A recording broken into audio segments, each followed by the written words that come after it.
Hello, everyone. I am Rebecca Buttig, and I have Greg Rickhart laughing at me for some reason. We don't know.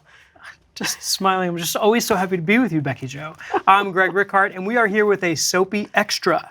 That is right. If you We love, are. Go ahead. If you love soap operas, if you love to hate soap operas, or just want to go deep with your favorite stars, this is the podcast for you. It is. That's right. And Greg and I actually would like to thank all of you for watching, for loving, for talking about Soapy this year. In fact, I've had a lot of people come up to me saying how much they love it, that it looks great, it sounds great.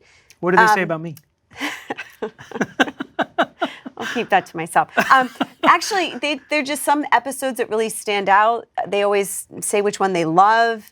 Maurice Bernard was a very popular episode. People really thought he was really interesting, which he is. Yeah. But I think a lot of people are surprised by a lot of the things they find out about some of their favorite people soap love stars. the behind-the-scenes tidbits and cookies and stories that we share. So we want to encourage all of you to keep reaching out. Post your comments on YouTube or send us DMs on Instagram because we want to hear from you. We want to know who you want to hear from and what you want to hear more about. Yeah. And we'll keep the good times rolling. Yeah, well, today we have a huge treat for everyone because it's a very special episode.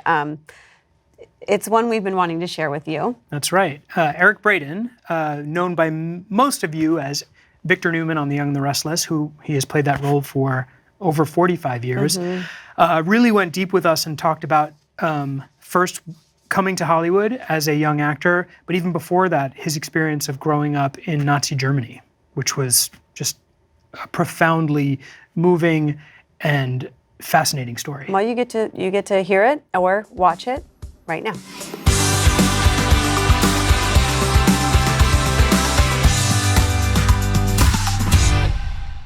I was born in Nazi Germany in 1941. The first years of my life were spent every night under bombs. Then as the war progressed, every day and night. My town was 99% destroyed. They threw about 500,000 bombs over my town alone. Gosh. And the disaster of that period is unimaginable. Yeah. The cruelty of that period is unimaginable. The dehumanization of that period is unimaginable. And it starts very kind of innocently. It starts with arresting people you don't like, that are against. No, it starts with confusion politically. One man comes to the fore, promises law and order. People are interested in that. Then he manages through shenanigans to get control of parliament.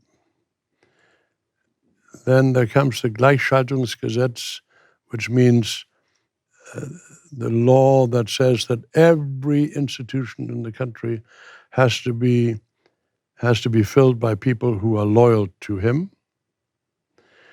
And then you have an arrest of journalists. Then you have outlawing radio stations, in that time Nazi Germany, that were not friendly to you. Then you outlaw the BBC. Then more and more things are outlawed. And you pay more and more fealty and loyalty to Hitler, in this case. Then he starts improving things economically. Right. He did. First 5 years, 33, 38, enormously successful. No one read Mein Kampf. So that they thought it was ridiculous. No one read Mein Kampf. So then, but in Mein Kampf, he said all the things he was going to do. Hated the Russians, hated the Bolsheviks, hated Jews, hated all minorities, but no one read it really, just paid no attention. And meanwhile, the propaganda machine started. Only about successes. Out and out lies about this and that.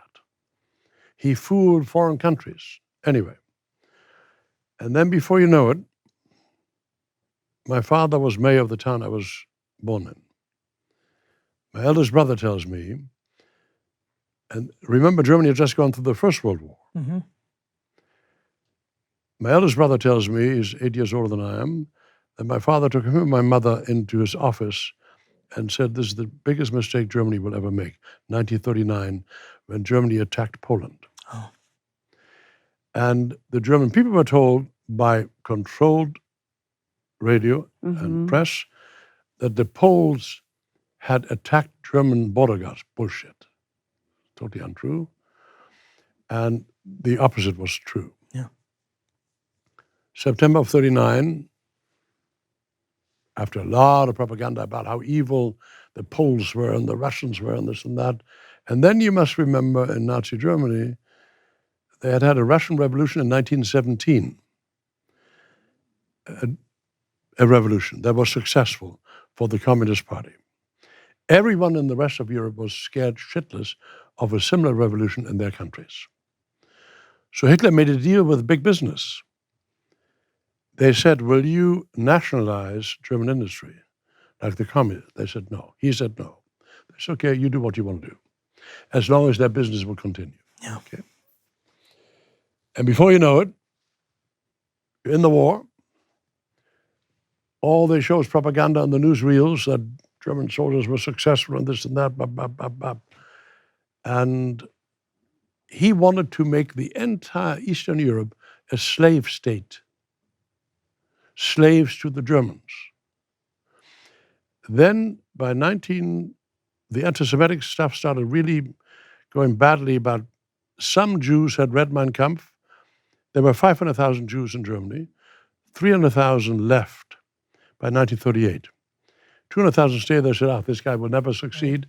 They had been brave German soldiers during the First World War. Right. Iron crosses, the whole thing. And suddenly they were marginalized. They couldn't believe it. Yeah. Jews were more assimilated in German society than anywhere in the world. More than America, more than England, more than France. So they couldn't believe that suddenly this anti-Semitic wave would start. Then the films would come out, vilifying Jews. It all started relatively quickly, but slowly. Yeah. And then the rounding up of people who opposed him. The first concentration camps in Germany were built for Germans, not Jews, for Germans who opposed him. Who opposed Hitler? The extermination camps were started in Poland, Czechoslovakia, foreign countries. That's when they started rounding up Jews. So it all starts very kind of innocently, understand? Be aware of the beginnings of this shit. I find you mesmerizing and intelligent, and you present it so eloquently that you would think that you could possibly reach somebody and make sense to them. And I don't know. It's nice that the fans react 80% positive. That's a high number. Yes. And some, simply, I said, I love this country. I love America. I came here in 1959. I've learned to love it. I've learned to appreciate the division of powers, Congress, judiciary, executive. I've learned to love the Constitution. Yes, we have made mistakes in this country, but we always improve. We always improve ourselves. Look where we have come. That's the goal. I sat next to a good friend of mine, a black person yesterday. It's a big personality in this country now. And I said, listen, brother, you and I, when I came here, could not sit in the same restaurant together. So don't tell me there hasn't been progress. There's been enormous progress. Yeah. But there's more necessary. Sure. That's all. It's a constant work in progress. I basically believe in the decency of Americans. I do too. Have you ever thought about going into politics? Too late. Yeah. I'm 49. I'm only a year younger than you now. I'm 84 and I'm proud of it. You should be. You should be. To hell with it. But I know politics, no. I'm sorry to say, I'm from the street. There's some politicians I would say, what did you just say? Come here, boy. Let's go behind the thing here. Yeah, I get it. Let's go. Come on. You give me a false sense of what it means to grow older, because when you say you're 84, I can hear it, but You know, the first time I saw Eric on set was when, I don't think they still have it. Do they still have the Heavy bag? The heavy bag. Yeah. And I was like, wow, I'm gonna stay away from that guy.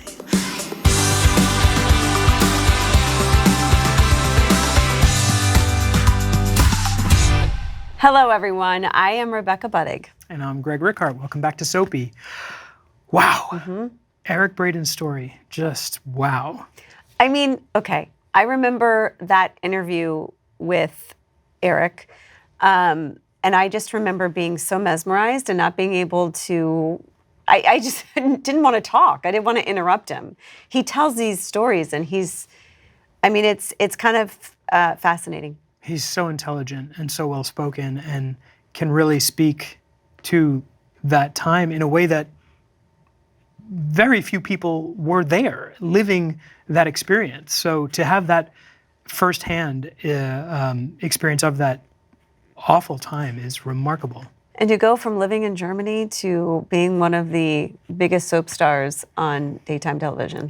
Isn't that something? I mean, he was a big star before that. Yeah. On primetime television, so We're very grateful that we got that time with him. I know, it was awesome. Well, thank you for joining us for this very special extra episode of Soapy. If you missed any episodes or want to watch any episodes again, find us on YouTube, the Odyssey app, or wherever you get your podcasts. See you next time. See ya.